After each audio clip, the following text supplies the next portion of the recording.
Update news. Shri संत गजानन महाराज प्रकट दिनानिमित्त गणेशनगर परिसरातून भव्य पालखी सोहळा संपन्न। शेगावचे सुप्रसिद्ध संत श्री गजानन महाराज यांच्या प्रकट दिनाचं औचित्य साधून आज शहरात भक्तीचा जनसागर लोटल्याचं पाहायला मिळाले। शहरातील गणेशनगर परिसरातील श्री संत गजानन महाराज मंदिरातून रविवारी सकाळी अत्यंत उत्साहात आणि भव्य दिव्य स्वरूपात पालखी मिरवणूक काढण्यात आली आहे। सकाळी मंदिरात विधिवत पूजा आणि आरती झाल्यानंतर पालखीचं प्रस्थान झालं। या मिरवणुकीचं मुख्य आकर्षण म्हणजे सजवलेले देखणे अश्व, आकर्षक फुलांनी सजवलेला रथ आणि महाराजांची पालखी। मिरवणुकीत सहभागी झालेली ढोल ताशा पथके आणि लेझिम पथकांनी आपल्या सादरीकरणानं शहरवासियांचे डोळे दिपवून टाकले। ठिकठिकाणी भजनी मंडळांनी सादर केलेल्या अभंगांमुळे संपूर्ण परिसर भक्तिमय झाला होता।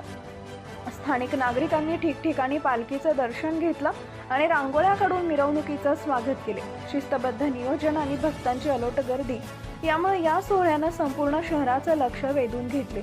या सोहळ्यासाठी मंदिर समितीचे पदाधिकारी, स्वयंसेवक आणि मोठ्या संख्येनं भाविक उपस्थित होते। गण गण गणात बोतेच्या जयघोषानं संपूर्ण परिसर दुमदुमून गेला होता। Subscribe now and press the bell icon. Never miss an update.